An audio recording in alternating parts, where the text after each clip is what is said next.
Diana, what made you decide to run for the position of Environment and Ethics Officer? Well, environment is something that I've always been interested in, really. And I think in university it can get overlooked a lot because most people, well, most to go to university to get a degree, but also to have a good time. And so they're probably not that conscious about the environmental impact on their daily lives. So you're currently an Environmental Officer for Halifax College.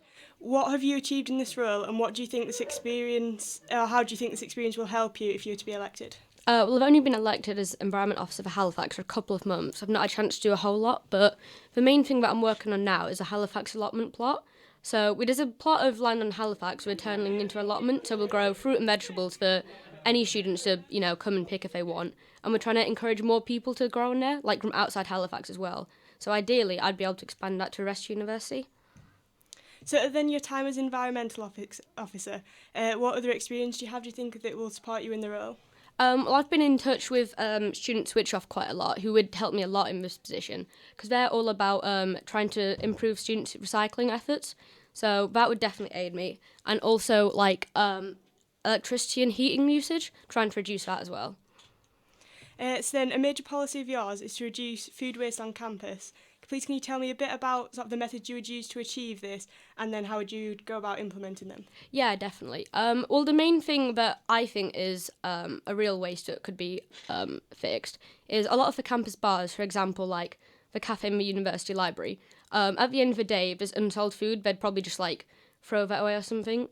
So what I'd suggest is that, first of all, they'd sell it an hour before it closes or whatever. They'd put it on reduced to clear, discounted prices. And then after that, they could always donate to a homeless shelter or something. But then also for just students in general, you can make a Facebook buy and sell page. So for example, if you know you're going home for the weekend and you have, I don't know, for example, half a carton of milk left, that would be out of date by then. So you could put it on the page hey, I've got half a carton of milk going if anyone wants to come pick it up from, I don't know, Vanbrugh.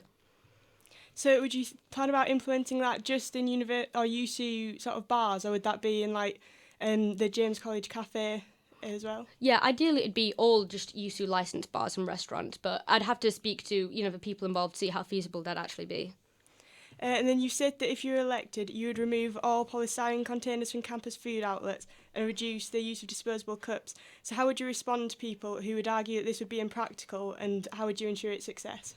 Well, polystyrene can be easily replaced with something like cardboard, which, again, it's disposable, but I understand that, a lot of the time people do need disposable containers, if you're studying in a study space or something. But then, for example, in the courtyard, they give you a plastic container, even if you are staying in, that could easily be changed to glass. You're not going to take a Coke outside to sit with you. And then another of your policies is to promote veganism on campus through increasing vegan food options available to students and through campus events. So what sort of events would you have in mind? Well, the main thing about that would just be increasing more vegan options on the menu, which I understand that VedSoc is currently trying to promote. But in terms of more vegan events on campus, basically just be working through VedSoc because they do quite a lot of events already, but the majority of students don't really know they are. They exist. But also there's kind of a stigmatism around it, as in if you're not vegan, then you wouldn't be welcome at these events, which is just not true at all. A lot of my housemates have come to them who are complete meat eaters and would laugh at the idea of being vegan, but they still come and eat the free food anyway, so.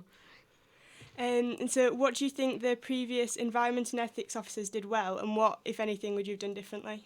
They've done quite well in terms of reducing the energy wastage on campus as a whole, but I think what I would have done differently is just trying to involve students more.